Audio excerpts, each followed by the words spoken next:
entre les États-Unis et Haïti, c'est pas parce qu'au niveau théologique, Dieu nous a abandonnés et qu'entre-temps Dieu prend soin des États-Unis, mais c'est parce que, comme l'une des causes, notre richesse a été et est et sera volée par les États-Unis.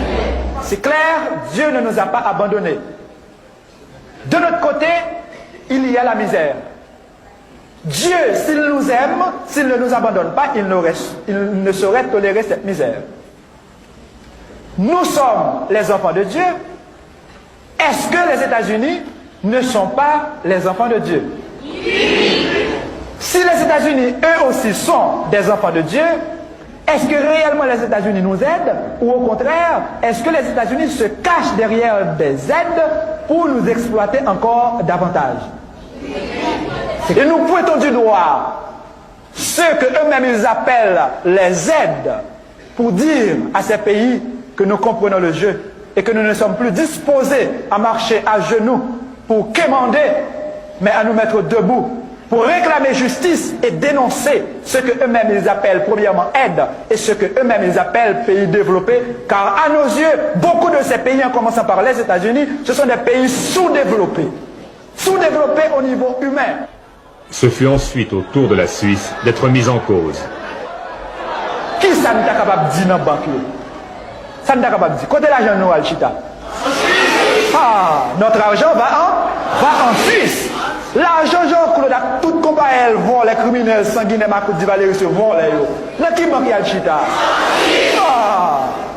Donc, maman nous couche à l'hôpital pendant que 100 en Suisse, notre maman Haïti se trouve à l'hôpital, pendant que notre sang va en Suisse. C'est un scandale, c'est un crime au niveau international. Quand nous comparons nos dettes et nos dépenses pour les importations, et qu'en même temps nous nous rendons compte que ce n'est pas un simple hasard, c'est voulu, c'est entendu entre les grandes nations. Ils se disent grandes pour avoir beaucoup d'argent et pour avoir beaucoup volé. Au-delà de ces voleurs, au-delà de ces corrompus internationaux, nous découvrons naturellement des Suisses, comme des Américains, comme des Canadiens ou des Français, qui ne sont pas aussi corrompus que la corruption internationale. Et c'est précisément à ces Suisses, à ces Américains, à ces Français, à ces Espagnols que nous adressons notre demande. Nous leur demandons si vraiment ils reconnaissent avoir volé, si vraiment ils reconnaissent avoir volé à travers leurs compatriotes tout au long du processus de colonisation, si vraiment ils veulent dire à la face du monde entier qu'ils sont développés, qu'ils commencent à ne pas avoir pitié d'Haïti. Nous n'avons pas besoin de pitié, nous. Qu'ils commencent à ne pas avoir pitié de nous, mais à reconnaître le droit que nous avons, droit de récupérer un peu de ce qu'ils ont volé.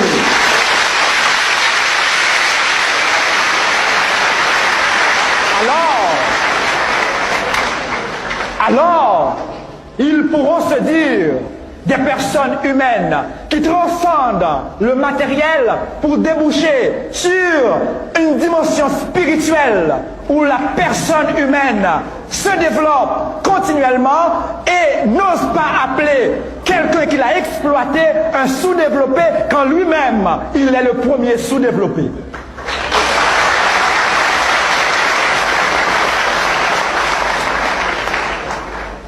Que notre argent qui se trouve dans les banques suisses,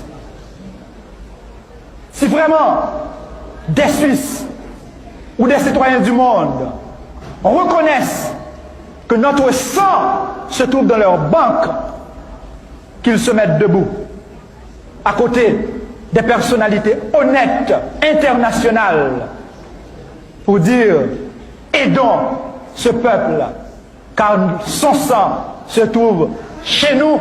Ça aurait été une honte internationale de laisser circuler dans nos veines le sang d'un pays appauvri.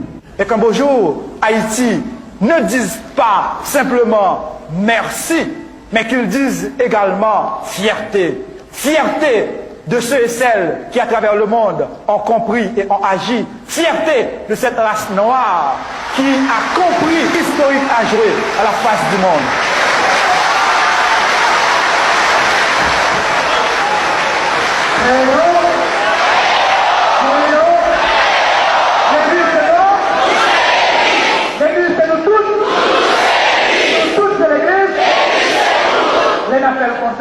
D'arriver vite, dans mon domaine là, ou non papa, à plus là, à l'aise. Père Aristide, les téléspectateurs ont certainement été frappés, comme nous, par le ton très vif de vos propos, par les critiques que vous teniez dans l'église dimanche. Et vous nous l'avez expliqué en parlant de l'immense attente du peuple haïtien, de son immense espoir, et que cela expliquait votre attitude. Alors, comment vous expliquez cet espoir, cette demande d'attente? Si le ton est vif, il traduit le courage du peuple haïtien de lutter pour une nouvelle Haïti. Si le ton est vif, il traduit la fierté du peuple de savoir qu'elle est exploitée, mais de continuer à lutter pour transformer les structures, pour opérer des changements fondamentaux au cœur du pays où, à partir de son courage et de sa fierté, il pourra instaurer un monde Haïti.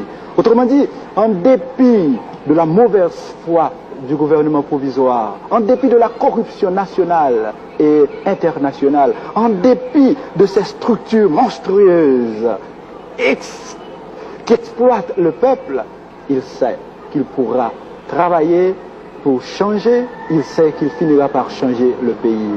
Voilà l'étoile de l'espérance qui brille aux yeux de l'Haïtien. Nous sourions, mais notre sourire n'est pas un sourire naïf, non.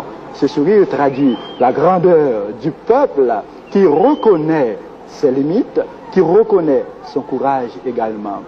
Naturellement, vous savez, il y a le gouvernement et ses alliés, américains et autres, qui s'opposent à ce changement. Mais s'ils s'exposent, ils s'opposent. Le gouvernement, en d'autres termes, s'oppose, en même temps il s'expose, car le besoin du changement s'impose. Autrement dit, le gouvernement s'oppose et s'expose à une situation explosive. Voilà la réalité. Et si cet espoir était déçu en un mot? Eh bien, nous autres, après déception, nous allons encore de l'avant. Déception ou pas, nous continuons à lutter. Au moins, nous aurons la fierté de mourir debout et ne pas mourir à genoux. C'est ça le peuple haïtien. Nous étions esclaves, nous reconnaissons encore aujourd'hui l'aide internationale, les pays étrangers comme le gouvernement provisoire veulent nous maintenir dans l'esclavage, mais nous refusons de mourir esclaves.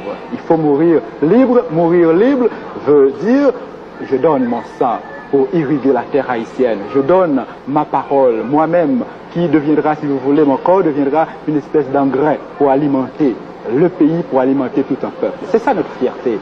La fierté d'avoir lutté, la fierté de pouvoir lutter pour instaurer un changement ici en Haïti.